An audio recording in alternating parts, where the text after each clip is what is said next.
kalau nggak paham, nggak saling kenal, katanya kan nggak sayang. Iya, nggak bisa cinta juga. Nggak bisa cinta juga. Iya, Yes, benar benar. banget.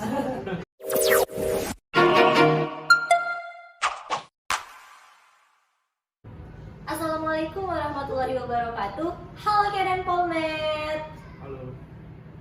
Halo juga nih buat seluruh penonton yang menyaksikan episode pertama dari podcast Ruang Diskusi Anak Milenial dengan tema lebih dekat dengan Presiden dan Wakil Presiden Mahasiswa Politeknik Negeri Medan. Nah, tentunya masih bersama saya Hairunisa Aprilza di Catur Coffee and Cafe di Jalan Catur nomor 3. Nah, pastinya kafenya tuh keren banget, kafenya tuh dingin banget, pokoknya kafenya tuh keren banget deh. Nah, di samping saya nih sudah ada dua orang ganteng yang sebagai narasumber kita di episode 1 nih. Sesuai dengan tema lebih kenal dengan Presiden dan Wakil Presiden Mahasiswa Politeknik Negeri Medan, maka pada episode 1 kali ini kita akan menghadirkan Presiden Mahasiswa, ada Abang Daroji, dan juga Wakil Presiden Mahasiswa nih, ada Abang Dasrul. Halo Pak, halo Bang. Mungkin boleh disapa dulu nih Bang, sambil kenalan ya, nama, alamat, ya kan, tanggal lahir mungkin. Mana tahu dia mau kasih kado kan ya. Silakan Pak. Baik, perkenalkan ya, Ninis, nama saya Farozi Lubis. Iya. Tinggal di Deli Tua sebenarnya, tinggal di Deli Tua. Dan alhamdulillah pada periode ini, pada tahun ini saya diamanahkan menjadi Ketua BEM atau bisa juga dibilang sebagai Presiden Mahasiswa Politeknik Negeri Medan. Mungkin dari Bang Asrul Bang, boleh? Perkenalkan, nama saya Asrul Rahab. Saya dari Prodi Manajemen Informatika. Alamat tinggal saya kalau di kampung ya itu di Padang Lawas, kalau kawan-kawan tahu gitu. Nah, kalau di Medan sendiri saya berkos di Jalan Sei Padang. Wah, jadi mungkin Bang Asrul ini adalah anak kos nih ya di sini, tapi dia luar biasa banget nih. Anak perantauan tapi di sini dia bisa jadi wakil presiden mahasiswa nih. Mantep banget nih ya. Oke deh, sesuai dengan tema kita ini kan kita mau kenal lebih dekat nih. Jadi kita ngobrolnya sans aja ya Bang ya. Kita Bener, manggilnya boleh. Abang aja nih ya. Abang aja. Abang aja biar lebih sans juga ya. Nah, kalau gitu nih kita mau cerita-cerita balik ke zaman dulu-dulu nih. Nah, kan Flashback sekarang, iya benar, flashback ke masa lalu nih. Nah, kan sekarang udah jadi presiden dan wakil presiden ya kan Bang. Kira-kira dulu pernah nggak sih ngebayangin kalau sekarang tuh bisa jadi kayak gini aku ya gitu? Ya, kalau mau ngebayangin ini sekarang jadi presiden mahasiswa Iya. maksudnya gitu ya. Kalau membayangkan tentu tidak pernah ya, apalagi benar-benar bisa di posisi seperti ini, Iya. kita nggak pernah membayangin seperti itu ya. Tapi kalau memiliki keinginan itu sempat ada gitu. Jadi mungkin sedikit cerita boleh ya Nis ya? Boleh Pak, kita Ketika- emang harus bagi-bagi cerita nih. Oke, siap. Jadi ketika awal masuk ke Polmed itu kan waktu itu kami PKKMB ya, ada Iya. PKKMB. Nah, jadi dari situ kami ketemu dengan wakil presiden mahasiswa yang waktu itu memberikan sebuah pidato di lapangan. Dan sebenarnya dari titik itu sih awalnya ketika waktu itu Bang Dwiki ya kebetulan wakil presiden mahasiswanya, dari situ awal mulai tertarik ini, wah kok bisa ya sekeren ini cara berbicaranya gitu. Kemudian setelah itu coba-coba deh masuk ke BEM gitu kan, daftar dan alhamdulillah lulus gitu. Iya. Nah, jadi ketika awal masuk ke BEM itu memang ada yang namanya upgrading. Kalau di BEM kan di upgrading itu kami ketemu dengan senior-senior yang bahkan presiden dari tahun-tahun sebelumnya gitu. Dari situ sih awalnya yang benar-benar menjadi titik balik ketika ada rasa kepengen, rupanya presiden-presiden mahasiswa sebelum-sebelumnya itu kece-kece ya. Keren-keren Dalam gitu ya. artian ya mereka berkapabilitas, public speaking bagus, Iya. bagaimana manajemen organisasinya juga bagus gitu. Dan dari situ sih sebenarnya kayak wah aku pengen nih bisa jadi kayak mereka, aku pengen juga buktiin diri aku bisa juga kayak mereka gitu. Mungkin ada keinginan di situ sih. Nah, tapi ketika berjalannya juga di dalam BEM memang lambat laun waktu itu ngerasa wah apa pantas itu muncul sih, keraguan seperti itu tuh muncul. Iya, tapi niat awalnya tuh memang kayak udah pengen ya, termotivasi Sempat terbesit, gitu ya. bisa bilang Sempat gitu, terbesit sempat dan terbesit. akhirnya alhamdulillah sekarang terwujud. Dan alhamdulillah sekarang diamanahkan jadi presiden mahasiswa. Kalau dari Bang Asrul sendiri gimana Bang? Pernah nggak? Kalau dari saya sendiri sih sama sih yang dikatakan Oji gitu. Kenapa? Ya nggak ada gitu bayangan waktu dulu-dulu bahwasanya akan jadi seperti ini gitu. Karena sama juga gitu kan. Karena nggak pantas gitu, terasa minder gitu dibandingkan kawan-kawan yang mungkin lebih tinggi ilmunya gitu dibandingkan saya gitu pada waktu itu gitu. Tapi pernah juga pas pendaftaran pertama masuk BEM, saya itu mengatakan gitu kepada kawan saya gitu kan, bahwasanya saya itu akan jadi presiden mahasiswa gitu. Nah, tetapi kawan saya malah ngejek saya gitu. Mungkin terlalu tinggi angan-angannya gitu. Tetapi pas semalam bahwasanya kami sudah dinyatakan menang gitu. Bahwasanya dia datang sama saya mengatakan, ternyata mimpimu yang waktu itu kenyataan gitu, dia sampaikan gitu. Jadi mungkin itulah jangan takut untuk bermimpi gitu. Dan juga sangat unik ya ketika saya pertama mendaftarkan masuk BEM gitu. Kenapa saat persiapan pendaftaran itu saya begadang gitu sampai subuh gitu untuk supaya Niat gitu ya. iya supaya pas di hari H kita maksimal gitu, Iya. supaya kita diterima gitu. Iya. Tapi tiba di hari H malahan lupa semua yang dipersiapkan itu. Mungkin itu sih cerita singkatnya gitu. Itu pengalaman dia emang ya. Iya. Nah jadi intinya itu kita tuh nggak boleh takut nih untuk bermimpi nih. Apapun itu kita harus tetap berusaha mewujudkan mimpi kita. Gak ada tuh halangan kayak kita nggak bisa nih. Pasti kita bisa. Benar-benar Gitu. sepakat. Harus berani bermimpi ya. Iya benar banget. Karena kalau kita nggak berani bermimpi, apa yang akan kita wujudkan? Gitu ya Dan Bang. sedikit cerita nih Iya. menarik juga nih tadi Iya. ada disinggung Asrul kan, dia pernah berjanji dan pernah berkata ya tadi ya dengan temannya bahwa mau menjadi presiden mahasiswa gitu. Nah ini juga sebenarnya saya sendiri juga pernah nih Nis, dengan kakak kandung saya sendiri, saya pernah bilang terbesit, Kak Oji mau jadi presiden mahasiswa Politeknik Negeri Medan. Dan waktu itu kakak juga ketawa, apakah mungkin gitu. Dan pada akhirnya ketika alhamdulillah sudah terpilih kemudian dilantik, kakak juga bilang ternyata benar kata-katamu waktu itu ya Ji Iya, gitu. iya. Dan itu benar, gak boleh berhenti bermimpi, gak Bermimpi. boleh takut bermimpi. Iya, karena apapun itu kita harus berusaha. Benar. Kita hanya bisa jalanin yang terbaik dan kalau kita dikasih amanah, siap nggak siap kita harus bisa menerima amanah gitu. Betul, Nah, betul. emangnya. Nah, kalau gitu nih kita mau balik lagi nih juga nih ke zaman-zaman sekolah nih ya. Nah, kan kalau biasanya tuh di sekolah juga ada namanya organisasi nih kan, mau OSIS atau juga pramuka dan lain sebagainya. Dari zaman sekolah nih Bang Oji dan Bang Asrul nih, pernah nggak sih ikuti organisasi atau memang baru di kuliah aja nih? Aku mau berubah nih, mau ikut nih di kuliah nih. Atau dari sekolah udah suka nih untuk berorganisasi, suka kesana kemari nih. Gimana tuh? Dari siapa nih ya? Bang Asrul duluan nih, mungkin boleh Bang? Oh, boleh. Kalau dari saya sih agak lucu juga sih ceritanya pas waktu SMK gitu. Mungkin saya akan ceritakan pas waktu SMK gitu. Nah, pas waktu SMK itu pas kali pemilihan OSIS itu saya didorong dari kepala sekolah maupun guru-guru atau teman-teman ataupun senior gitu. Bahwasanya saya yang mau calon jadi ketua OSIS gitu. Tapi pas waktu itu mungkin belum terniat ke situ gitu. Saya mau ngikut di OSIS gitu. Tapi ya nggak jadi ketua gitu. Kenapa? Karena saya belum paham kali ke situ gitu. Dan juga alhamdulillah saya terpilih gitu koordinator bidang olahraga gitu. Tapi saya menjabat koordinator bidang olahraga serasa sebagai ketua gitu. Kenapa gitu? Karena saya yang ngarahin ketua gimana cara jalani organisasi ini gitu. Dan lucunya gitu kan, pas waktu SMK saya berani kali gitu sama kawan saya, ada satu cewek gitu. Itu kami mau laporin kepala sekolah gitu karena ada ya insiden-insiden yang dicurigai lah gitu. Maksudnya kami masih SMK masih seberani itu gitu. Masih pelajar gitu Iya. ya, belum mahasiswa posisinya itu ya. Iya. Mungkin itu sih ceritanya kalau pengalaman organisasi di waktu SMK gitu. Mungkin saya cuma ngikut di OSIS saja gitu.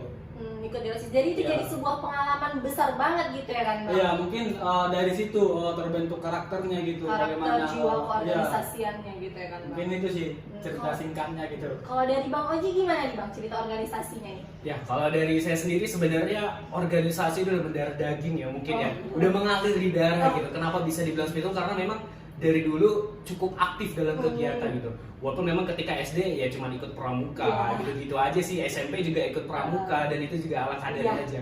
Dan menjadi titik baliknya kenapa begitu aktif dalam berorganisasi itu ketika SMK sih memang. Kami kebetulan sama-sama SMK nih. Oh, iya.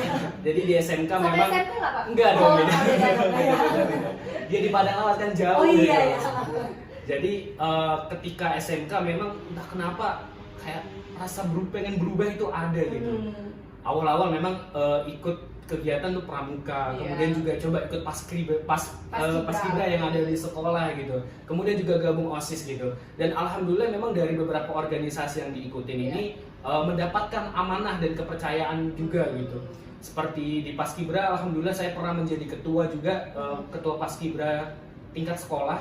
Kemudian juga waktu itu ikut basket sih, tapi cuma sebentar aja juga jadi wakil ketua, waktu itu jadi wakil ketua. Kemudian pernah ikut pramuka tapi ya cuma jadi anggota aja. Dan saya lebih banyak aktif di organisasi OSIS sih waktu itu memang. Jadi waktu di sekolah, alhamdulillah saya mencoba menyalonkan waktu itu menjadi wakil ketua OSIS dan terpilih. Kemudian di periode selanjutnya saya coba mencalonkan lagi menjadi ketua. Jadi memang lebih banyak di OSIS sih waktu zaman SMK gitu. Jadi Dan sebenarnya juga saya juga coba main-main keluar juga sih sebenarnya, ada organisasi di luar juga. Iya. Organisasi seperti kalau tahu beatbox ya komunitas sih sebenarnya. Iya. Itu juga alhamdulillah menjadi wakil ketua gitu. Oke. Kemudian coba main-main juga di daerah rumah lah supaya Iya, bersosialisasi iya. juga. Kebetulan ada remaja masjid Iya. kan, coba bergabung dan alhamdulillah juga sempat menjadi wakil satu di remaja masjid dekat rumah sih. Oke. Seperti itu sih. Perjalanannya panjang banget ya dari organisasinya ini ya. Nah, kan kalau kita cerita organisasinya, di organisasi itu sering kali kita dengar kayak ikut organisasi supaya terbangun jiwa kepemimpinan. Nah, gitu nih. Itu redaksinya sering banget umum bener. banget gitu kan diucapkan sama Sangat anak-anak sering terdengar, organisasi iya. gitu kan. Nah, jadi kalau menurut pandangan Bang Oji dan Bang Asrul sendiri nih, kayak mana sih cara membangun jiwa kepemimpinan gitu dalam diri sendiri nih? Gimana tuh, Bang? Gimana Asrul mau jawab? Mungkin saya coba jawab Iya, ya. boleh, Ini karena pendapat pribadi mungkin bisa jadi berbeda dengan Iya. Mas Nurul ya. Cuman tadi pertanyaan adalah bagaimana cara membangun jiwa kepemimpinan Iya, gitu. Menurut saya jiwa itu terbentuk dan terukir ya. Jadi kita nggak bisa dengan semata-mata langsung ting berubah gitu, kayaknya nggak bisa gitu. Tentu dengan namanya juga membentuk, itu ada proses tahapannya, Oke. ada waktu, ada tahapan yang harus dilalui gitu. Jadi bagaimana membentuk jiwa kepemimpinan itu tentu pertama dari kita aktif mencari pengalaman. Dari pengalaman pasti kita akan terbentuk bagaimana karakter kita, bagaimana jiwa kita gitu. Jadi kalau ditanya bagaimana sih sebenarnya membentuk jiwa kepemimpinan, itu panjang melalui proses tahapan pengalaman seperti itu. Kemudian juga memang ketika kita ingin menjadi pemimpin, berarti kita juga harus berani untuk dipimpin. Iya, benar banget. Kita harus mau untuk dipimpin. Iya. Nah, jadi sebelum menjadi pemimpin sebenarnya nggak boleh muluk-muluk saya ini bisa menjadi pemimpin, Iya. mau jadi pemimpin, enggak. Coba dulu menjadi anggota, coba dulu belajar bagaimana dipimpin. Seperti itu sih, karena ada seseorang yang pernah berkata sama saya bahwa seorang pemimpin adalah pemimpi yang mau dipimpin. Iya, itu benar banget sih, saya juga setuju banget sih sama kalimat itu ya. Karena kan kalau kita udah mau jadi pemimpin, kita harus tahu juga nih gimana sih watak dari anggota-anggota kita. Benar, Jadi benar. kita bisa nih untuk membimbing mereka ke arah Benar. yang benar nih tentunya. Kalau dari Pak Asrul sendiri gimana Pak? Kalau dari saya sih sepakat gitu yang disampaikan Oji gitu. Karena dimana ketika kita mau jadi pemimpin, kita intinya kita harus mau dipimpin gitu. Karena dari situ kita tahu bagaimana proses-proses menjadi pemimpin itu gitu. Mungkin itu sih dari saya gitu. Mungkin pengalaman juga ya kan Iya. Pak ya. Nah kalau pengalaman ini yang paling penting itu pengalaman kita saling berkomunikasi, bersosialisasi gitu ya Pak ya. Karena dalam bersosialisasi dapat terbentuk karakter di dalam Benar. jiwa kita ya kan Pak. Nah kalau gitu kita akan beralih nih ke masa sekarang ya. Boleh, Nah, tadi boleh. udah ke masa lalu, sekarang ke masa kini nih. Udah trompet tadi Iya, ya. pada balik lagi Masa nih. lalu. Nah kalau di masa sekarang nih, kan anggota BEM itu kalau nggak salah ada 46 orang gitu ya kan Kak. Kalau dari Pak Oji, Bang Oji nih ya, Bang Oji dan Bang Asrul sendiri nih, gimana sih caranya memimpin? Bahasa itu lebih membina nih ya. Membina tuh lebih efektif ya. Membina 46 orang ini supaya bisa satu tujuan, satu arah, satu koridor, dan supaya 46 orang ini tetap punya semangat juang gitu. Kalau dari Bang Oji sendiri deh, gimana Ya, cara jadi membinanya? Memimpin ya atau pembina. Iya. Mungkin bahasanya lebih enak bekerja sama Oh, ya. iya. Karena kita di sini kan sebenarnya ada sebuah tim, kita Iya. bekerja sama-sama di sini. 46 orang memang itu jumlah yang cukup banyak sebenarnya gitu. Bagi saya 46 orang ini masing-masing itu memiliki sebuah ciri khas sendiri, memiliki keunikan sendiri gitu, dan masing-masing harus kita pahami seperti Ninis bilang tadi, bahwa sebagai pemimpin kita tuh harus mengenal karakternya masing-masing.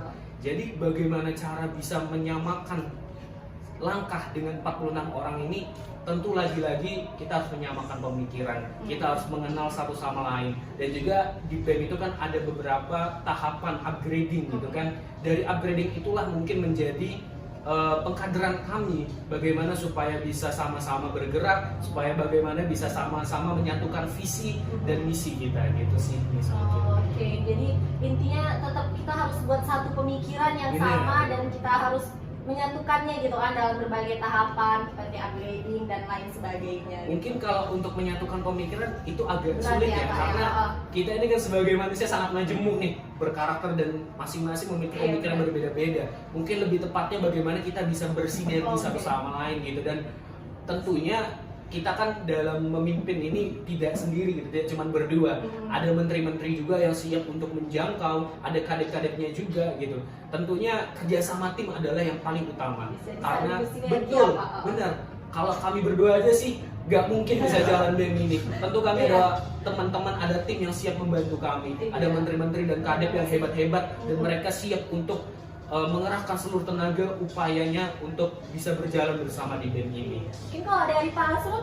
Kalau dari saya sih nggak jauh beda gitu ya, mungkin udah satu pemikiran gitu, mungkin udah lama gitu sama-sama terus ya kan. Udah sepasang ya kan? Pak, kan?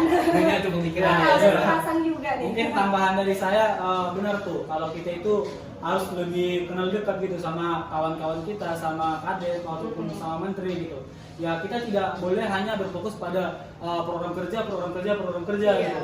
Kita harus ya tahu bagaimana kondisi orang itu, bagaimana sifat orang itu gitu. Intinya kita harus sering berdiskusi sama orang itu gitu, supaya kita tahu bagaimana karakter orang itu, supaya ya jiwa persaudaraan kita lebih menyatu gitu. Dari situ kita bisa gitu melaksanakan kegiatan-kegiatan secara bersamaan gitu. Mungkin sih itu sih tambahan dari saya gitu. Kedekatan emosional kedekatan emosional antara anggota, antara pemimpin dan juga jajaran itu juga penting sih, Nis. Lagi-lagi komunikasi ya Pak ya.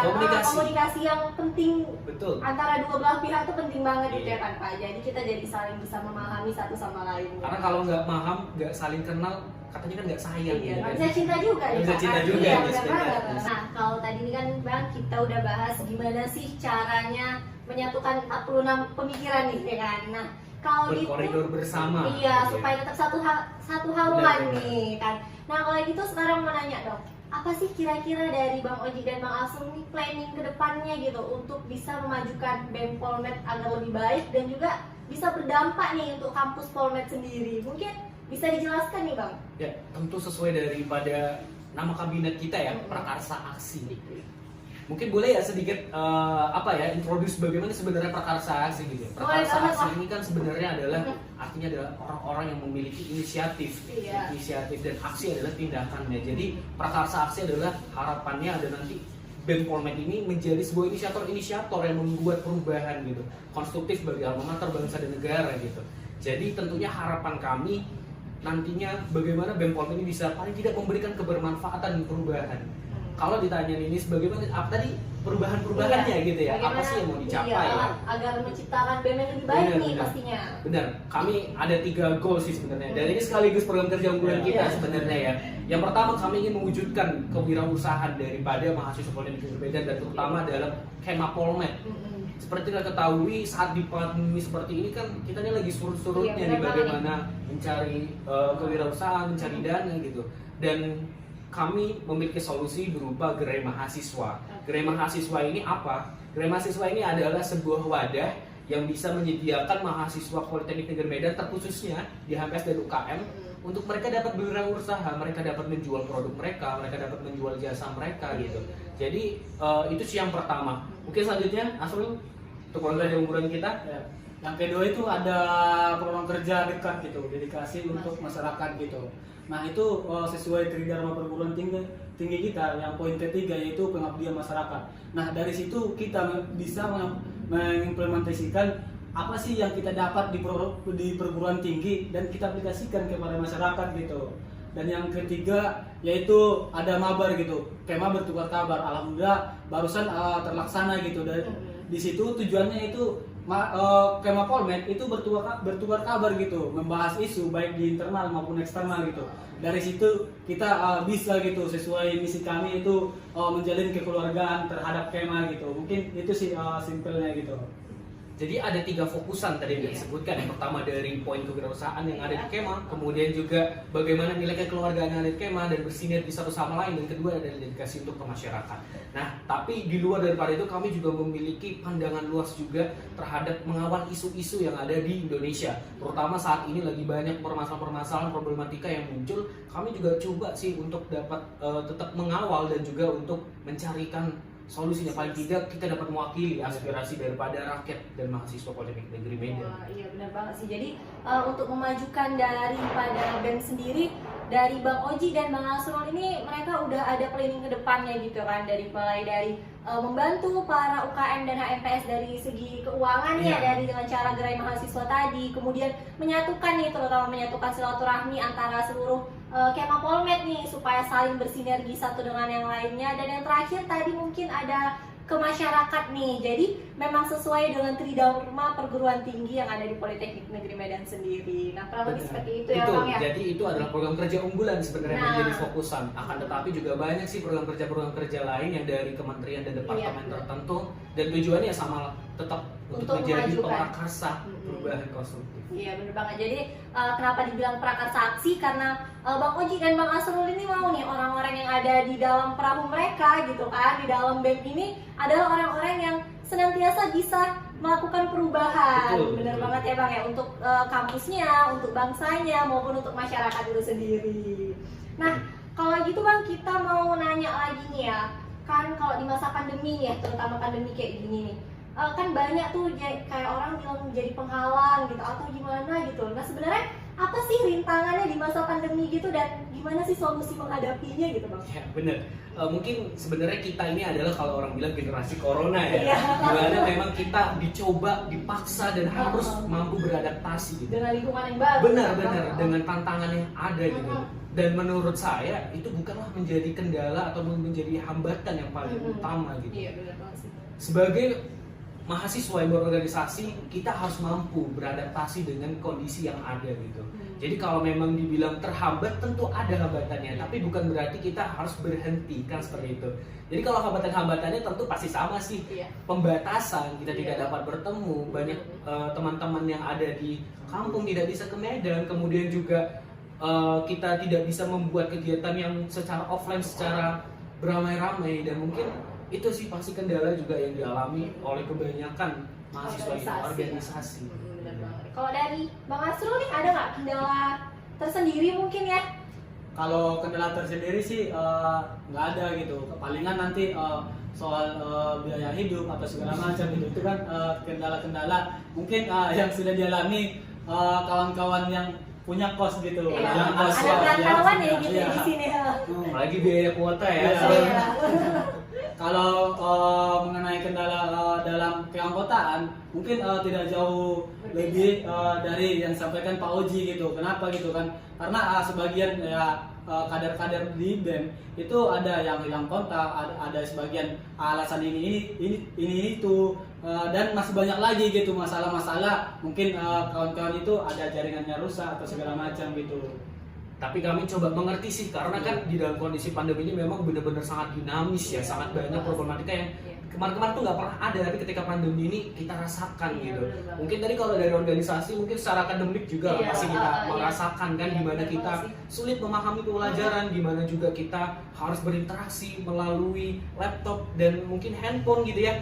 Jadi yang biasanya ketemu bisa berdiskusi secara langsung dengan dosennya, jadi agak susah untuk menerima ilmu gitu sih.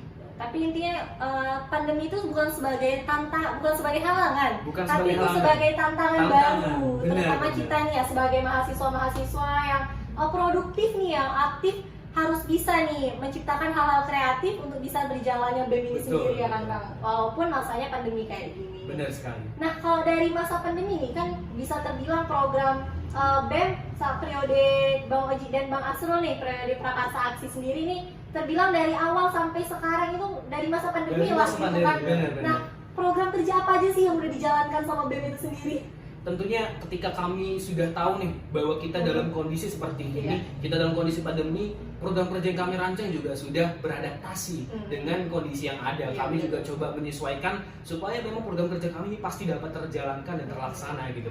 Ada pun beberapa program kerja yang sudah terlaksana seperti kemarin ada Juber Kasih, itu adalah jualan berkah prakarsa aksi. Jadi di mana kami ketika bulan Ramadan kemarin kita ada jualan tuh, ada jualan makanan dan seluruh keuntungannya kami berikan, kami distribusikan untuk bantuan. Kemudian juga kemarin yang baru aja terjadi Mabar, Kemah Berkat Kabar, salah satu program kerja unggulan kami.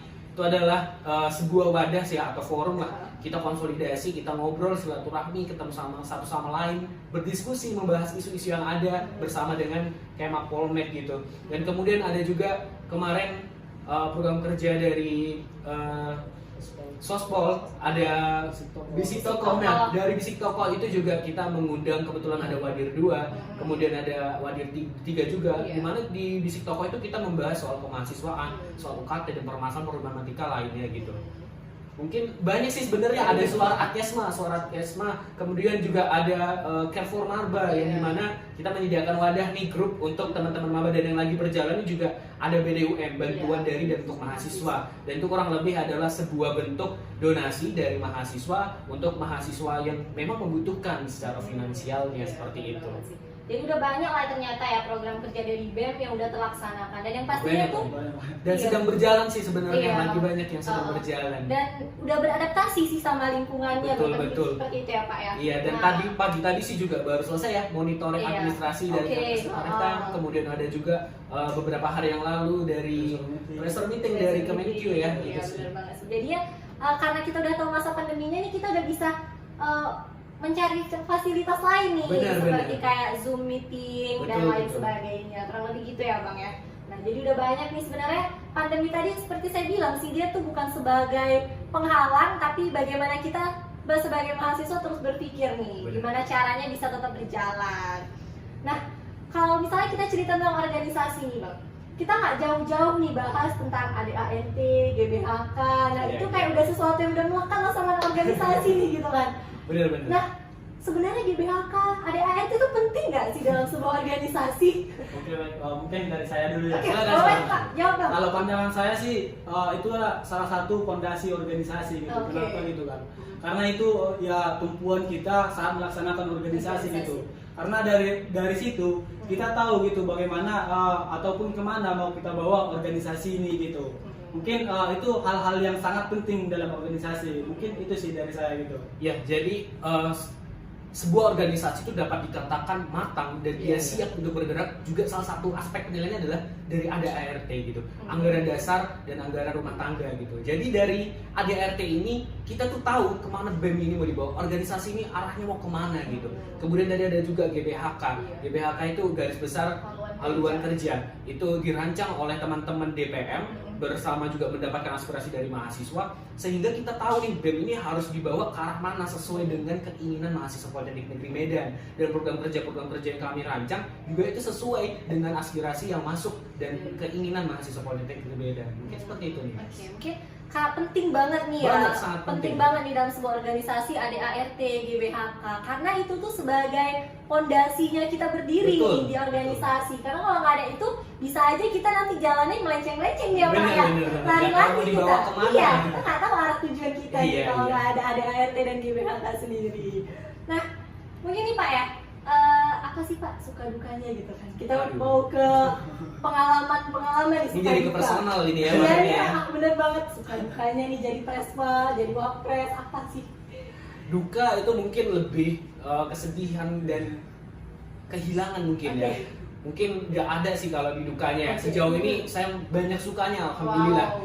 Saya suka ketika melihat teman-teman BEM itu menjalin kepanitiaan, kemudian berdiskusi satu sama lain, atau mungkin ketika ada konflik-konflik justru saya senang gitu. Kenapa? Karena dari diskursus seperti itulah muncul pandangan-pandangan baru, pemikiran-pemikiran yang baru gitu. Dan menurut saya itulah yang dibutuhkan oleh BEM Polmed. Kita membutuhkan orang-orang yang mau berpikir luas, memiliki inisiatif dan membawa perubahan gitu. Jadi sebenarnya saya lebih banyak sukanya sih ketika di BEM ini. Saya suka ketika teman-teman BEM ada konflik satu sama lain tadi yang pertama. Kemudian saya juga senang ketika diundang untuk masuk ke program kerjanya gitu, melihat bagaimana sih ini program kerjanya sudah benar apa belum gitu. Jadi melihat perkembangan teman-teman yang ada di BEM ini adalah sebuah kebanggaan tersendiri menurut saya. Apalagi mungkin melihat ini contohnya yang mungkin waktu awal masuk BEM masih malu-malu, sekarang udah pede berbicaranya. Dan banyak ditemuin teman-teman di dalam BEM seperti itu. Mereka banyak perubahan-perubahan. Karena memang harapan kami ketika teman-teman masuk ke BEM itu ada feedback yang dibawa. Paling tidak ketika keluar dari BEM ada yang dibawa, ada manfaat, ada perubahan yang dibawa. Itu sih lebih banyak senangnya sih. Ya? Iya, lebih banyak sukanya, apalagi bisa berrelasi dengan banyak orang, menjangkau keluar daripada kampus juga, ketemu sama presiden kampus lain. Iya, benar-benar. Bahkan kita juga bisa menjalin komunikasi dengan aliansi, dan itu menurut saya adalah sebuah kebanggaan dan kesenangan tersendiri dan tidak dapat diulang kembali. Apabila nanti mungkin udah selesai jadi mahasiswa, udah selesai jadi presiden mahasiswa, pasti ini bakal dirindukan gitu. Iya, karena pengalamannya itu ya buat bahagia banget gitu ya. Jadi kalau ada yang kayak bilang jadi presma tuh tidurnya nggak tenang kayak gitu, itu kayak melucu ya mungkin ya. Agak bener juga sih. Ternyata jadi presma tidurnya nggak tenang nih. Beberapa waktu mungkin seperti itu ya. Iya, karena memang ada tanggung jawab yang beban gitu, benar. Walaupun kita enjoy, suka, tapi kan kita tidak boleh juga terleha-leha. Karena beban amanah itu kan ada di pundak sini dan akan terus menanti. Apalagi mahasiswa politik berbeda kan menanti janji-janji yang telah kami berikan, program kerja yang telah kami rencanakan. Mereka itu menunggu pembuktian daripada ucapan kami seperti itu. Jadi tetap ada dukanya, tetap lebih banyak sukanya. Dan kita harus suka sih memang. Iya, karena setiap kegiatan harus memang kita senangi. Betul sekali. Kalau dari Bang Asrul sendiri nih, apa Bang suka dukanya? Oh, kalau dari saya mungkin ke dukanya dulu ya. Iya, boleh Bang. Ceritain nih Bang. Kalau dukanya mungkin saya dari anggota BEM itu sangat jarang gitu atau segan gitu ngajak saya diskusi ataupun uji gitu. Aturan yang saya mau kalau bisa ya kalau ada apa-apa tanya gitu ataupun diskusi-diskusi gitu. Jangan sungkan ya. Iya. Bener banget. Soalnya ya saya hobinya diskusi gitu. Dan kalau sukanya sendiri sih sama juga itu melihat kawan-kawan BEM itu saling berkomunikasi sama kementerian lain gitu, sama-sama ketawa atau sama-sama sedih gitu kan, supaya ya merata semua gitu. Apalagi nanti pas kumpul di Bang Madan gitu, cerita-cerita soal pengalaman. Makasih dia. Iya. Makasih ya. Di situ kan saling terbuka semua, yang nggak ada ya istilah ini menteri, ini pres-wapres ini segala macam gitu. Kita ya, sama. Ya, di situ kita sama gitu. Mungkin itu sih sukanya kalau dari saya gitu. Dan dukanya juga. Iya, dukanya pun ada. Jadi mah intinya banyak senengnya sih di BEM ini ya kan Pak ya. Nah dukanya tuh mungkin cuma 1-2 lah. Memang harus adanya itu kan. Pasti ada. Nggak mungkin itu nggak ada ya kan Bang ya. Apalagi kita manusia biasa nih. Bener Pasti ada nih rasa-rasa capek ya gitu pasti, ya. Tapi di sisi lain kita harus ingat bahwa banyak orang yang menginginkan berada di posisi kita. Tapi belum tentu mereka bisa berada di posisi kita. Jadi kita harus balik lagi mengingat hal-hal kecil yang kayak gitu yang bisa buat kita jadi semangat lagi nih untuk terus berjalan. Iya benar banget, kita harus tetap bersyukur dengan apa yang udah kita dapatkan sekarang. Benar. Nah mungkin nih pertanyaan terakhir kali ini ya, pesan dan kesan deh untuk mahasiswa Polmed yang mau jadi pengurus BEM tahun depan nih, periode ke depannya nih. Dari Bang Waji dulu deh, gimana pesannya nih? Pesan untuk mahasiswa calon ya, calon pengurus. Iya. Mungkin saya ingin berpesan ya bahwa tantangan kita ini bukan hanya untuk diri kita sendiri. Ketika kita memberanikan diri untuk masuk ke dalam BEM ini, maka yang kita hadapin itu adalah bukan diri kita saja, bukan hanya BEM saja gitu. Ketika kamu berani, ketika teman-teman berani untuk masuk ke BEM, maka tanggung jawab teman-teman itu adalah ke seluruh mahasiswa Politeknik Medan dan rakyat Indonesia. Kenapa? Karena kita sebagai orang yang dipercayakan, orang yang diamanahkan untuk memegang jabatan tertinggi dalam eksekutif kampus, maka kita harus bisa bertanggung jawab dengan posisi tersebut. Paling tidak ketika ada masalah-masalah mahasiswa, kita tuh bisa menjadi garda paling depan untuk coba menyelesaikan ini masalah bersama-sama seperti itu. Dan kemudian ketika ada permasalahan isu-isu, paling nggak kita harus siap menjadi garda terdepan untuk dapat mengawal isu-isu tersebut, baik itu yang di kampus maupun yang di nasional dan di regional seperti itu. Jadi pesan saya tentunya jangan takut kawan-kawan. Apabila kamu mau masuk ke dalam BEM ini, silakan tantang diri kamu. Saya berani jamin bahwa ketika kamu masuk BEM akan ada kemanfaatan, akan ada hal baik yang dibawa ketika keluar nanti dari BEM. Tapi saya mau ingatkan bahwa di BEM tidak sepenuhnya enak. Di BEM tidak sepenuhnya mungkin dikira orang engkang-engkang, ngapain sih gitu ya. Bahkan mungkin ada yang bilang teman-teman di BEM ini sebenarnya cuman mau jabatan aja gitu kan. Teman-teman silakan masuk BEM dan pahami, nanti akan paham sendiri tuh sebenarnya ngapain sih di BEM gitu. Iya, bener banget nih. Bener-bener, mungkin seperti itu sih pesannya ya. Jadi intinya di BEM itu nggak harus, bukan menghadapi diri kita sendiri di situ. Kita di sini akan berbaur dengan orang banyak. Kita menghadapi kepala-kepala yang di sini pikiran banyak orang nih gitu Iya, kan. karena ketika kita mengambil keputusan, maka itu mewakili teman-teman dan mahasiswa lainnya. Jadi bukan berarti kita nih diri sendiri, individu, ya suka-suka kita nggak bisa. Iya, benar banget sih. Jadi kita kalau di BEM ini akan belajar gimana sih cara kita menerima pendapat orang lain, pemikiran orang lain. Nah, kurang lebih seperti itu ya Pak. Pesannya jangan pernah takut nih buat kawan-kawan ya kan. Nah, untuk mahasiswa-mahasiswi Polmed nih ya, untuk bisa maju ke depan dan ambil alih nih untuk perubahan ya kan Pak. Nah, karena seru kok di BEM kita juga, apalagi bisa ya kalau dibilang jalan-jalan siapa yang nggak suka sih? Iya, benar bisa banget jalan-jalan keluar kampus, berelasi dengan banyak orang, bener. ngobrol sama mungkin pimpinan kampus dan orang-orang penting sebagainya. ya kan Bang? Benar. Mungkin kalau dari Bang Asrul apa pesannya Bang? Mungkin dari saya sudah tersampaikan dari Oji gitu. Mungkin sedikit tambahan dari saya gitu. Mungkin pesan saya untuk kawan-kawan mahasiswa seluruh Polmed gitu, nggak hanya yang mau masuk BEM gitu, yang mau masuk AMPS, mau masuk UKM, mau masuk BPM gitu. Mungkin dari kawan-kawan jangan hanya mau ya pansos saja gitu, jangan hanya ya mau ya cari posisi gitu. Jangan hanya mau juga karena supaya segan dilihat orang gitu. Tidak boleh seperti itu karena agak jago ya. Iya.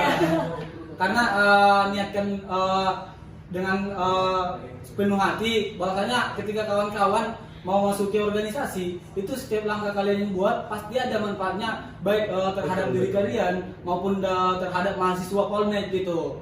Mungkin lebih dimaksimalin, mungkin sebagian orang masih terkendala di biaya ataupun bener. masih udah nyaman gitu di kampungnya tidur atau segala macam gitu.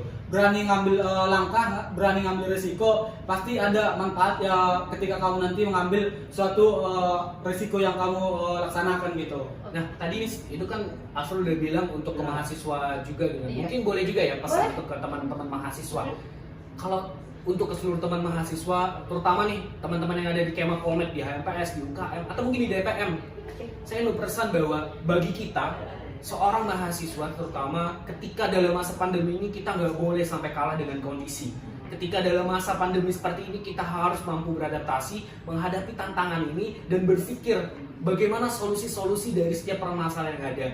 Kawan-kawan, pandemi ini adalah sebuah tantangan lagi-lagi bagi kita. Mari sama-sama kita kembalikan semangat kita, terutama dalam teman-teman yang berorganisasi nih di Kema Polmed. Karena dalam pandemi seperti ini kita sama-sama tahu ya semangat berorganisasi itu banyak yang turun, Yang dulu semangat begebu-gebu ketika semua serba online, aduh jadi malas gitu.